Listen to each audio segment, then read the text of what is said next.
Welcome to the Corporate Culture Protest, a space where we talk openly about work and how it affects who we are. I'm Arika, a supporter of workplace wellness, with my co-host, counseling psychologist Jenna Bayer, and Dr. Chippo, an expert in power and culture. Today, we're discussing a common but rarely talked about topic: women undermining each other at work. This hidden part of corporate life involves gossip, quiet exclusions, and competition pretending to be professionalism.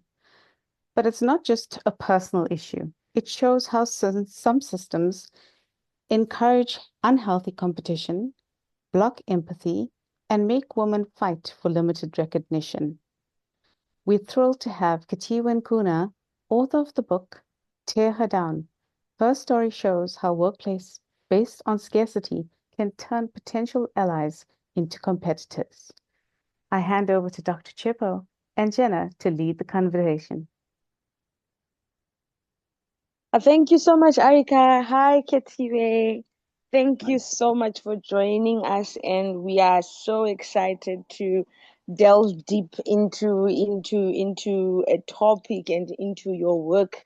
That, like Arika mentioned, is something that we rarely speak about, but to have found this book at this time, and it's so relevant and so important for us to dig deep and yeah, get to the bottom of things and have you share with us your work. So thank you so much for joining us. Thank you so much, Dr. Chipa, for having me. I'm looking forward to this conversation. Yay. Okay, so maybe just as a to kick off the conversation, what inspired you to write the book Tear Her Down? Um, so the book is really based, I think, on two things. Firstly, it's my lived experience. So I document and write about my lived experience from the beginning of my career, right up to the senior levels of Mm, my career, where this was something that I experienced. And then secondly, it's conversations with other women and actually realizing that this was something that was so much more common than just me experiencing it. So I think that mm, inspired me to then document this. And Dr. Jipo, this actually started as a reflection and journaling, in terms of those experiences. wow. And I started to double click on why this happens. Why do we do this to each other Mm, as women? Why do we tear each other down? Why do we undermine each other? Why do we, go around developing smear campaigns against other women?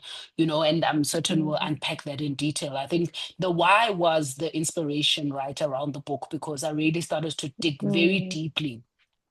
It's also, as I mentioned, my own story, but there are other women that trusted me with their stories as well.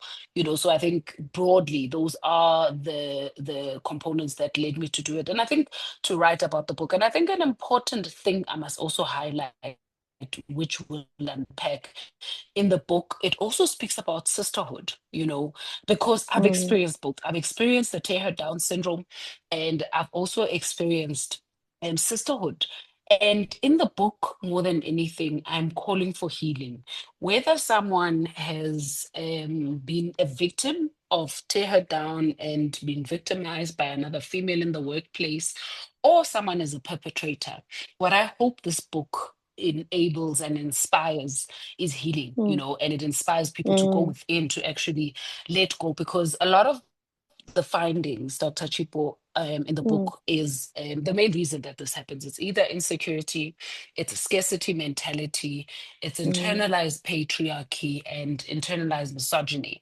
But if you double click and dig deeper in terms of the why, double click on, yes, there's insecurity, but why is there insecurity? A lot of it stems from mm. unhealed wounds, and I think too many people are walking around unconscious and unaware of their behavior and bleeding on people that didn't cut them. Sure. And that's very true. And I think from how you even unpacked it to say it comes from a place where you are speaking from a place of your lived experiences as well, we are storytelling beings, and stories offer a very powerful tool in giving that sense of us sharing our lived experiences. So, and I guess what's striking for me from what you're saying just now is the idea, or the element that everybody can resonate with that. Every woman, I think, even amongst us, as we are going through this Mm, conversation right now, we've all had moments where this has happened. It is not something that is happening somewhere else, but it's something that we encounter, and it's something mm, that we have all lived and experienced and gone through. So thank you so much. And I think the idea that you are sharing your lived experiences, like you're saying, that it comes from a place where you then realized you were not the only one who had experienced it, and you ended up speaking to other women and finding out that they had also had similar incidences or experiences. In a sense, for me, it's important because it creates a sense of universality, because it's mm, something then that we can say, wait a minute, if you are going through it, I'm going through it. It means then it's not so much of a unique experience just to me, but it's something that we can all talk about, relate, resonate, and understand that it's not just you, or it's not something that you have to internalize and look at as just something happening solely to you as an individual, but it's something that's happening to everybody. absolutely, Dr. Chipo. And I think what writing the book, and I speak about, talking about storytelling, the importance of telling our stories. It was only after I had written and documented my experience, and yes, I'd spoken to a Mm, few women, that the resoundingly positive response told me that mm, most women, as you are saying, if not all women, have experienced this. And if I hadn't taken the time to reflect and write about it and be courageous to name things, I wouldn't have created this platform for us to start to name things, right? Because we can't hear what we don't name. mm, So that we name it mm, and we address it and we heal and we create the space for us to talk about it. And it somewhat doesn't become a topic that we have behind the scenes, but we talk openly about it. And I think an important thing as well to highlight is the way I've written the book, I'm not a victim. It's not written as mm, victimhood and poor me, but it's really mm, written as a mirror, to inspire mm, this healing without mm, judgment and without finger pointing. And I think mm, to a certain extent, with compassion even to the perpetrators, because if the perpetrators understand their behavior and why they are doing what they are doing, it can help them to find the healing. mm. If I may ask, Khethiwe, was there a kind of trigger moment or a kind of final straw moment where you said, I can't take it anymore, the world needs to know what I hear? What was that final straw moment for you? I think probably the one moment, and that's probably where the journaling really started. I think there's an experience of someone that I trusted, Jenna, Yeah. who I mentored and I coached. And when I was appointed into a leadership position, that Mm. particular individual actually went and Mm, questioned my appointment into that leadership Oh, position. wow. Yeah. And I think mm, it really hurt. And that was the moment where it really made me start to reflect. And in the reflection, I then realized that this was a pattern, and it was something that wasn't a once off. And Mm. in the book, I speak about probably around five characters. And the Mm. first character, it's not even a woman. The first character is a man who Mm. I initially experienced this. That was my first experience. But I think Mm. that to answer your point, Jenna, that final straw, I think, was that hurt. But I think in then maybe moving beyond the journaling to actually the book, it's in the reflection. And one mm, reflective moment is a Black female who was much older than me. So I was quite young at the time. And she mm, was in her late 40s. And mm, for someone who looks like me, we gravitate towards people that look like us. So mm, when she then, I experienced the Teher Down syndrome, and this was more an element of there's only room for me here, and you better curb your ambitions. I think Mm. that Mm. hurt mm, even more because we expect people that look like us in spaces that mm, aren't built for us to support us. mm, and not be the ones that are perpetuating the mm, very systems, and behavior in the systems that aren't made for us. So I think those are the two once I was reflecting that really inspired me to say, let me write about it. And I think the Black female one was a quite a unique, not unique, but an interesting one, because in conversations as well with other women, because what would happen is a lot of those females, whether African, colored, or Indian, the first generation of executives, in the early 2000s.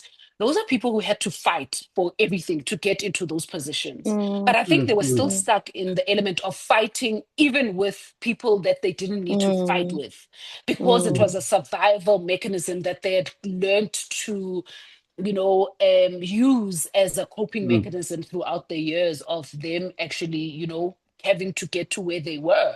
And some Yeah. of them would then, say things like, I fought hard to get here. No one was easy on me. When we are asking for mentors and coaches, we're not saying be easy on us. We're just really leaning mm, in.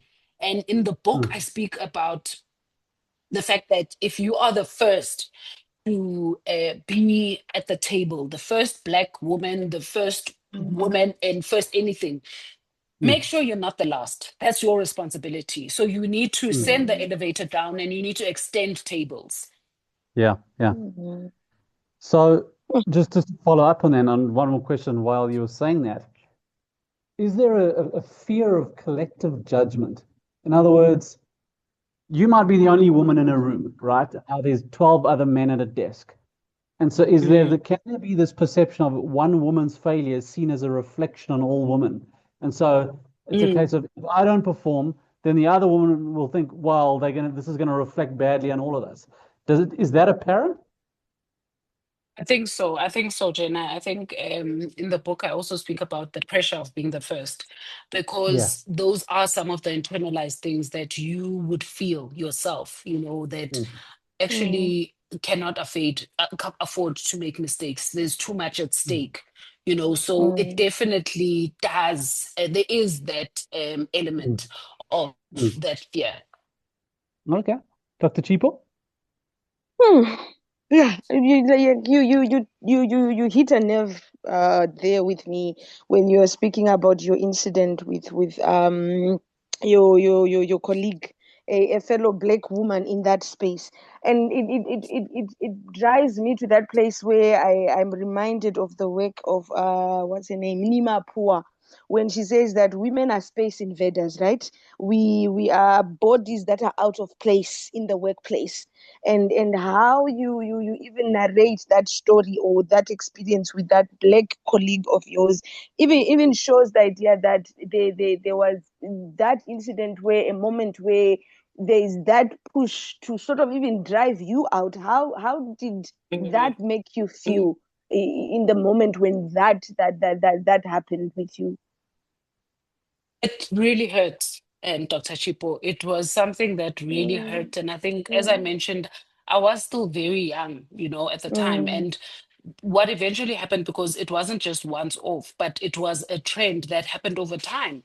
What eventually happened is I left the organization because of that. Mm, mm. sure. Wow. And to And think it's so, in a space where you should be coming together, supporting each other to Mm. build each other up. That, yeah. 100%, 100%. And I think, in the book, there are different experiences, of course. And then this particular one around the Black female, it's important to highlight, because I think it hurt even more because it was someone that looked like me, right?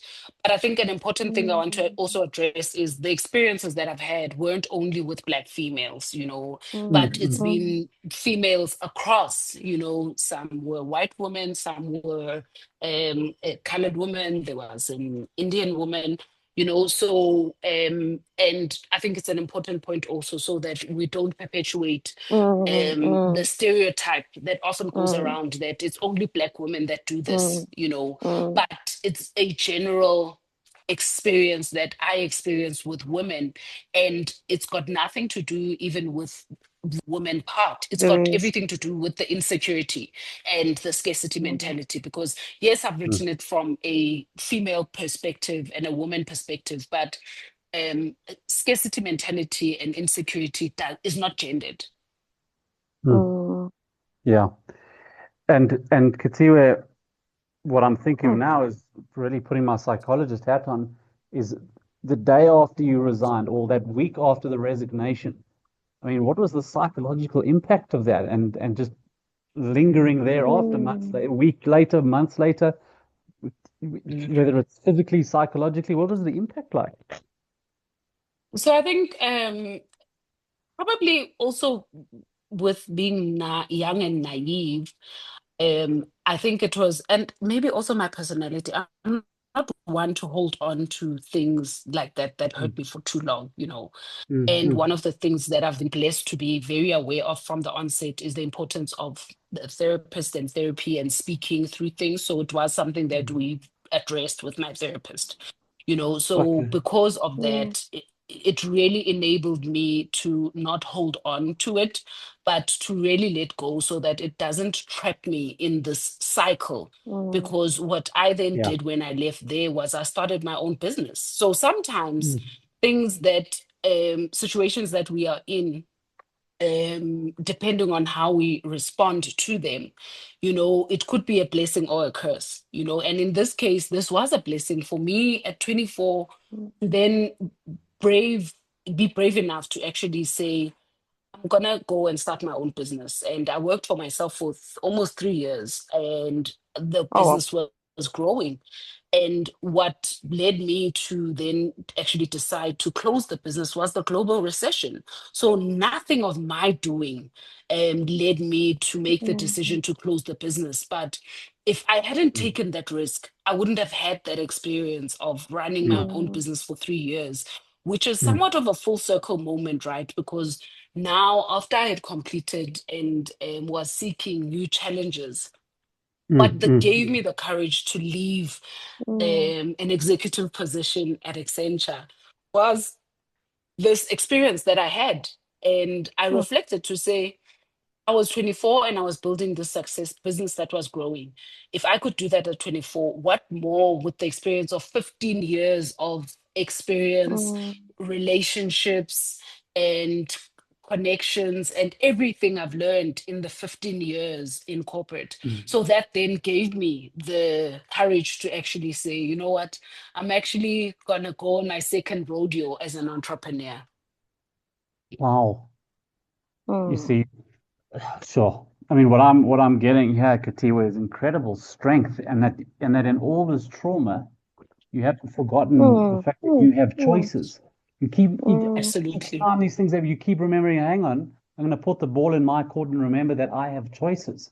That mm, really is incredible, Khethiwe. How do you, when you get that from, and that I guess resilience or that incredible belief in what you're capable of despite trauma. Tell us about that your inherent coping mechanisms and how you've come through these things. So, you know, Jenna, I often reflect. There's a talk that I usually do around my life experiences and some of the Mm, painful experiences that I've experienced, you know, mm, and that talk is my valleys and lows, you know, so the highs, the valleys and the peaks, so the mm, highs mm, and the lows. And the interesting thing in that observation, and it's usually a journey line where I've actually written, I've like done a graph. And what I've experienced is with most of my life, my uh, experiences, both the deepest pain and the most heartbreaking things have been in parallel with highs in my life. And ah, what this has taught me is embrace the duality of life, you know, and even mm, in the deepest of pain, you know, mm, we can be on the other side. And I'll give you an example, you know. So mm, my first example, it would probably be in around, maybe around it was 2010, yeah, 2010. mm, So in 2010, I was looking after corporate social responsibility for Momentum. And when Momentum and Metropolitan merged, I actually looked after the integrated group, and was promoted to lead the merger of the corporate social responsibility portfolio of the merged entity. In that same year, before getting the promotion, I actually had a miscarriage.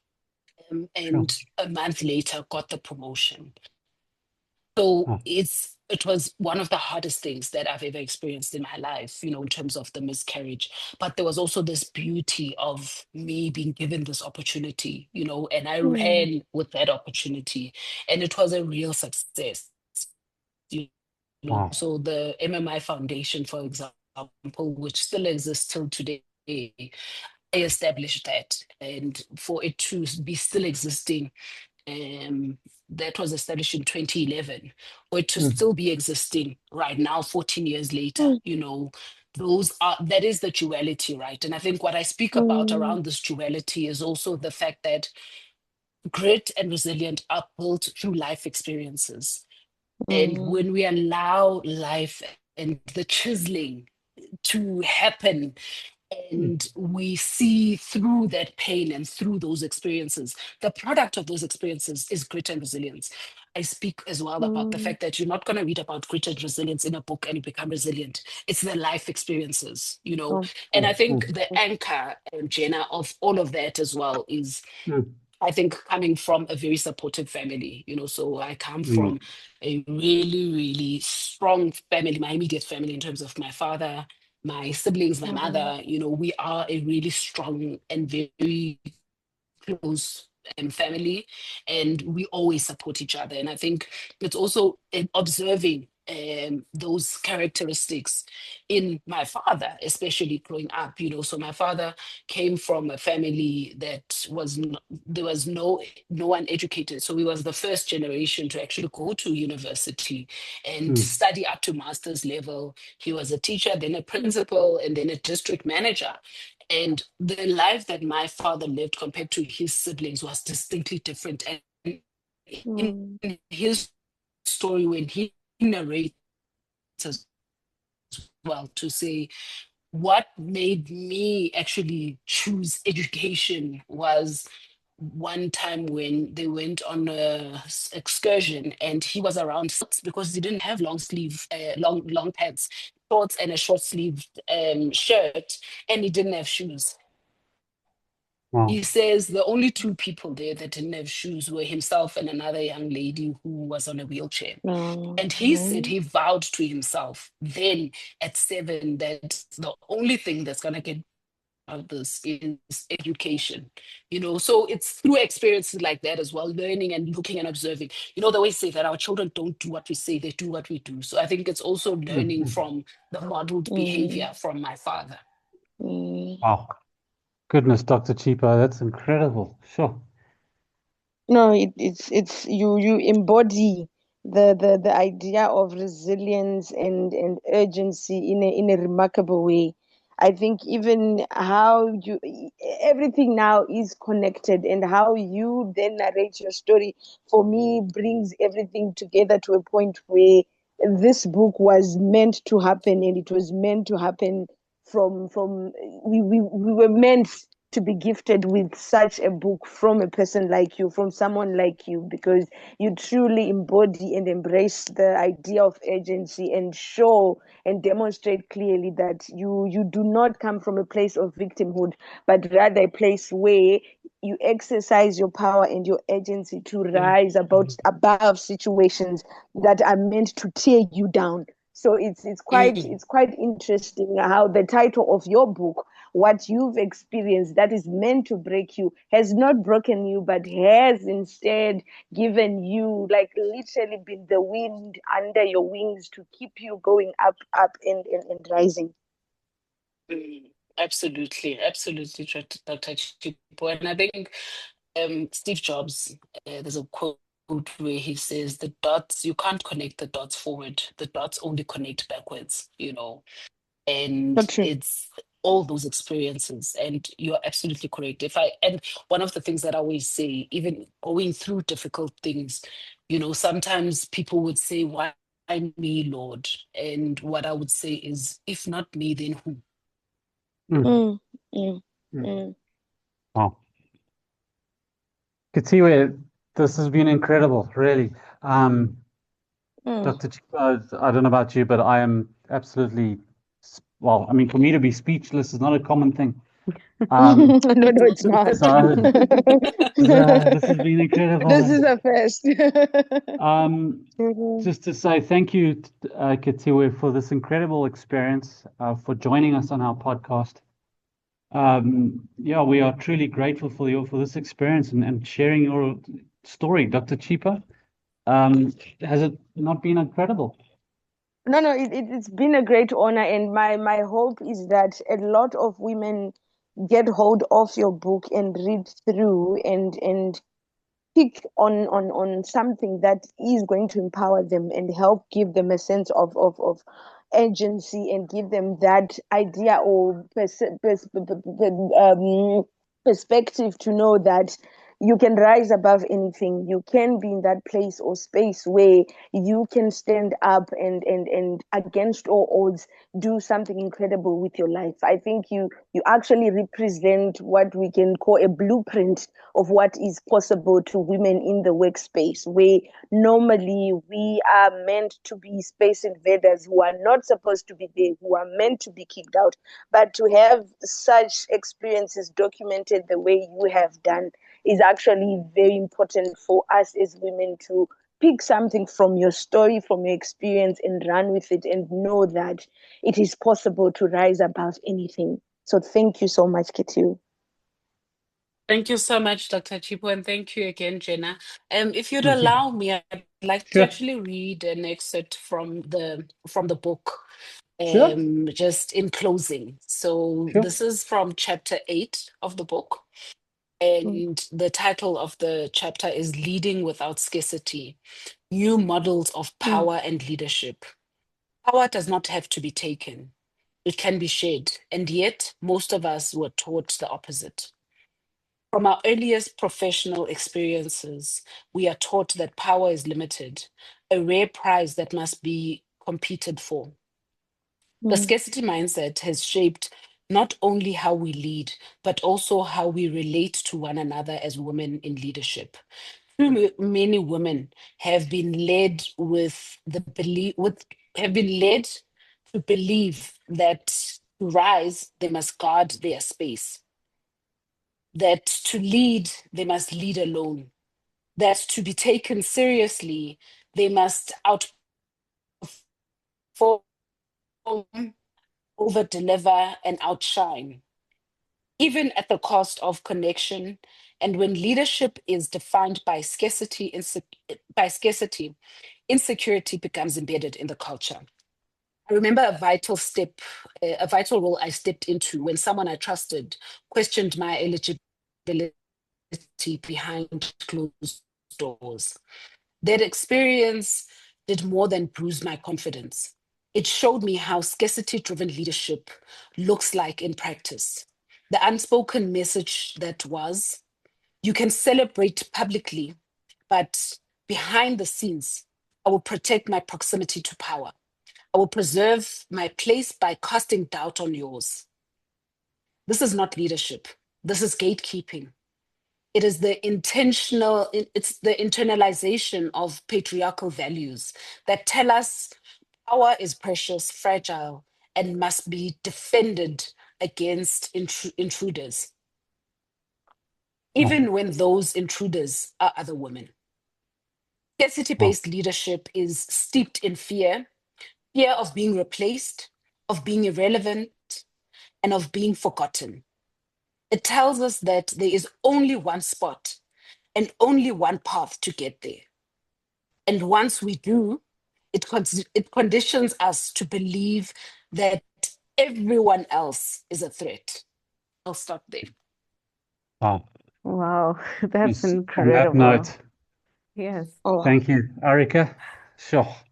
thank you. Today's discussion was so open and so empowering. Thank you once again, Khethiwe, for your insights and your time. To our listeners, if you've ever felt put down by any other woman or noticed that you have done the same, start with compassion, not blame. We are all working to unlearn the same societal habits. Until next time, lead with empathy, uplift with intention, and always protest with purpose. Thank you for listening.